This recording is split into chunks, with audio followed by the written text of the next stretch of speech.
my whole introduction there. But in my family, I am the farmer. My husband has never even ridden in my combine. We just figured that out the other day. He's drove one of my tractors once. He said, "Do you need any help?" I said, "Yeah, really need that tractor and wagons out here." And I was in the combine and I could see him and he goes, "Okay, how do I do this?" So I talked him through driving it out and saw him pop the clutch and everything and tried not to laugh because he was really trying to help. So in that, because of that, I get a lot of notoriety, a lot of attention, and by gosh, I use it. You know, if I'm going to get it, I'm going to use it for my advantage. And I decided that rather early. And especially, I get newsprint, I've had papers, you know, newspaper, magazine articles, stuff like that written, and I always get in that message because women, or people tend to connect to women, I think, in farming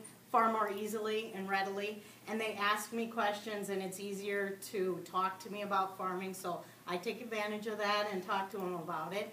And randomly the other day my husband calls and I was full with grease, working on equipment, and he goes, "Do you know you have 39 pages on Google?" And I go, "Okay." You know, so he randomly Googled my name. But anyway, I have been home on the farm. I'm a regular farmer, like I said. I actually farm, I have 1,000 acres. It's all family owned.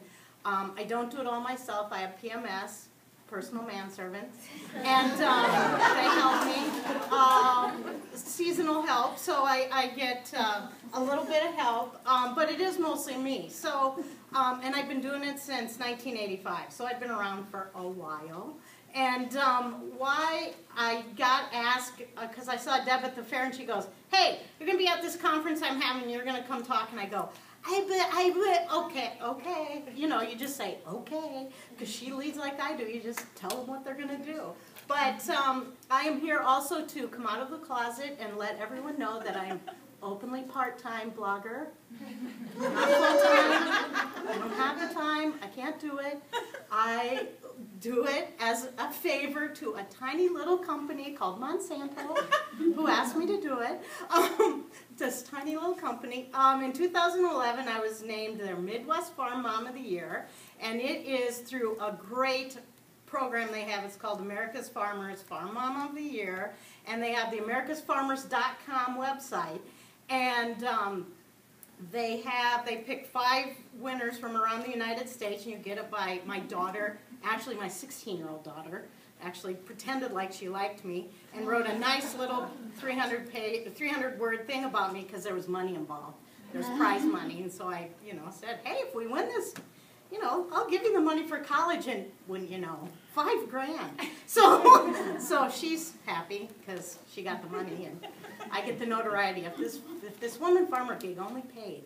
But so anyway, in that they mentioned I am a part of a farmer-to-farmer project, and I went to Uganda last year, and actually I just went again and just got back on Tuesday. So they said, "Would you like to blog about it?" And I go, "Okay, here's the deal.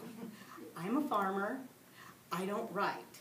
And I went to this fine institution here, and I went to Iowa State. I was an Anslime major, and one of my English classes, we sat there, and this guy, the professor, handed out papers. He said, "Okay, this is how not to write a paper." And I'm looking at it going, "This looks okay, this is awkward, this is my paper." And so I went, okay. So I said, "You guys don't understand. I can't write, but what I could do was tell a story.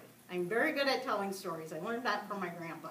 And I also tell stories through pictures, like you all have said. So what I would do was just talk about my day through the pictures and take the pictures and talk about them. So what I didn't realize is that, first of all, I had to do something which I don't normally do, is think before I speak or write. On the farm, I can pretty much say anything. And so I had to really put thought into what I was writing down, not only to who I was connecting to, but who was reading it. And through the America's Farmers website, what I also learned was I'm going back now, to to choose the Farm Mom of the Year, which I did not win. I lost to Betty Lou, but I'm still getting over it. I decided that people in Wyoming and the West have nothing better to do than to go online and vote for people. So, because the Southwest has won 3 times in a row. So, anyway, I'm beyond that. Okay, and so what they do is you have everybody go on americasfarmers.com and vote for you, and you get to read. It also has stories about other farmers and activities and things they're doing. I call it the Good Deed Doer website page. So what I got, putting it on Facebook, I put it out there, was it just about killed me, but I went on the Monsanto website and voted for you. So what they're doing is getting people who don't normally, would never ever go to a website like that, get on there, and if they just catch one little thing, you know. So you just, yeah, like we said, you have to remember your audience, and they went on there because they knew me. They would never have normally gone on there. So that way it gets them back, and when I do the blog, I'll put it on Facebook. I'm blogging here. It also lets the people, I'm like, this time I went with a 4-member team. All their families went on and read it. One of the ladies I went with was totally organic, and all their family just loved the website, or loved the blog. So, you know, it helped them keep in touch. But also what I found this time was not only, we took over a fanning mill, which is, they put the beans through, and it was a bike crank thing, and we had to build it, and we had nothing but problems. So you're talking about not perfect. We had nothing but problems, and I talked about it, and that really, you know, helped people go, oh, wow, you know, this is what's available, this is what we had to do. I just think they asked me to go because I farm with crappy equipment, and I knew how to fix it, so, you know, and we just build old things. I grew up doing that. So anyway, so just be real, just being real and a real person out there and sharing it really, really helped. Also, so I blogged about the last trip and this trip, and then in the meantime I went to Brazil too. Go figure.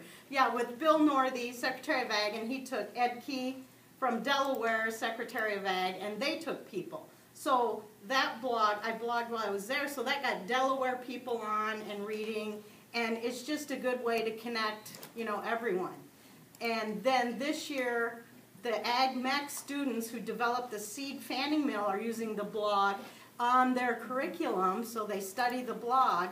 And then I just got, my sister works at Tyson, another small little company, Tyson headquarters down in Arkansas, and she forwarded on to her bosses, who forwarded on to the, you know, VP of marketing, and now they're looking at it to do a story and things like that. So just like you said, you never know who you're going to reach out to. And as a farmer with my BlackBerry, my Smarty Pants phone, and I think all those, you know, I can sit there, and the Uganda woman said, because it was women farmers and women farmers, they said, do you farm with your hands? And I go, heck no, unless you talk about, you know, hitting auto steer and then getting my BlackBerry out. Yeah, I farm with my hands now.